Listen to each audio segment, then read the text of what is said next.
Hey everyone, I hope you're all doing well today. My name is Nancy Rhodes. I'm a nurse practitioner. I'm also a vaccinator here in the state of Connecticut. And there has been question out there about what is the next steps for boosters or third vaccines. And I'm going to help you get some of these answers. As of August 13th, the CDC did come out with some new information for us. So it is September 1st, 2021, and August 13th, 2021. I'm going to read to you from the CDC what they're recommending for the immunocompromised at this time. So it's recommending that people who are moderately or severely immunocompromised receive an additional dose of mRNA, which is the messenger RNA COVID-19 vaccine, either Pfizer, BioNTech, or the Moderna. Those are considered the mRNAs, at least 28 days after the completion of the initial mRNA COVID-19 vaccine series. So if you've just had your second vaccine of Moderna or Pfizer and you are immunocompromised, and we will go over that list in a few minutes of who you are, it has to be 28 days from that date before you can get that third shot, okay?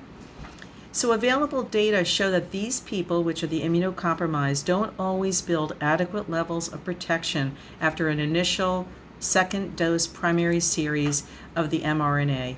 So the data also shows that they may benefit from receiving an additional dose of the mRNA vaccine to develop a much better protection against COVID-19. So who is considered moderately to severely immunocompromised? Currently, the CDC is recommending that moderately to severely immunocompromised people get this additional dose, and they are people who have active treatment for solid tumor and hematologic malignancies such as cancers, people who have received a solid organ transplant and taking immunosuppressant therapies. Those are people with lungs, liver, or kidney transplants, for example. People who have received CAR T-cell or hematopoietic stem cell transplant within 2 years of the transplantation or taking immunosuppressant therapy. People with moderate or severe primary immunodeficiency, for example, DeGeorge syndrome or Wiskott-Aldrich syndrome. People with advanced or untreated HIV infection. People with active treatment with high-dose corticosteroids of more than 20 milligrams or equal to that of prednisone a day.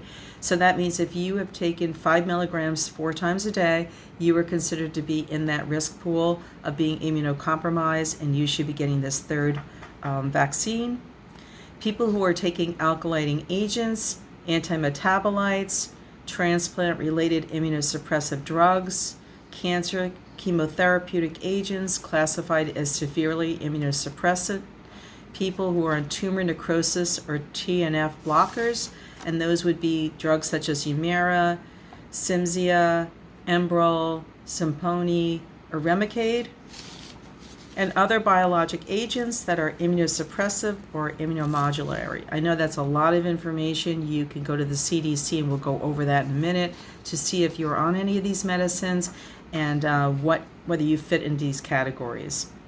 So for the rest of us who don't meet these categories, there is going to be an additional mRNA dose following our initial series, but we are not going to be getting this booster at this time. And, a booster dose is a supplemental dose given to groups whose immune response is weakened over time. But right now, there is no booster doses that are recommended. We're just working on helping the people who have not been vaccinated or hesitant for their first doses, and those that are immunocompromised for their third dose.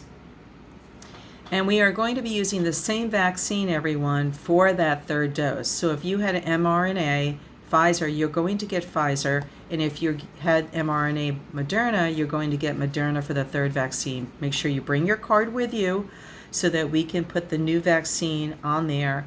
And I hope you haven't laminated it yet. Also, Johnson Johnson or the Jansen Vaccine, just to know those who have received that, who are immunocompromised, we do not know at this time if they have an immune system that is improved following their present dose, so that information is not out as of yet.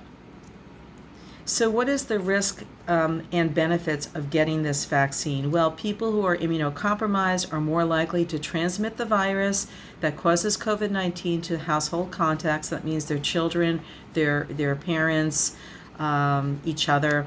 Also, small studies suggest that fully vaccinated immunocompromised people are accounting for a large proportion of people who have been re-hospitalized or hospitalized with COVID outbreaks. It's like 44% of the admissions. So lastly, the Delta variant is surging, and the number of people with COVID-19 is increasing in the United States, so we're trying to get around that. You need to talk with your clinician and about who wants you to get this extra protection, just to make sure that you are protected more against the COVID-19 if you are immunocompromised. So far, reactions reported after the third mRNA dose was similar to what you had after the first 2 doses. Many people had just fatigue or arm soreness at the injection site. And overall, most of the symptoms are mild to moderate. Okay, so the CDC and FDA will continue to monitor the safety of all COVID-19 vaccines. If you have any questions, you should definitely talk with your clinician candidly about them. You can also go to the CDC website, which is www.cdc.gov. And anything that you're interested in, put in the search bar, immunocompromised, medications that you're on, any questions you have, and you will get the frequently asked questions. Okay, I hope this information did help you and can answer some of your questions. This is Nancy Rhodes, the nurse practitioner, and we'll see you at the next video about the upcoming vaccine series and situations for us. Take care, everybody.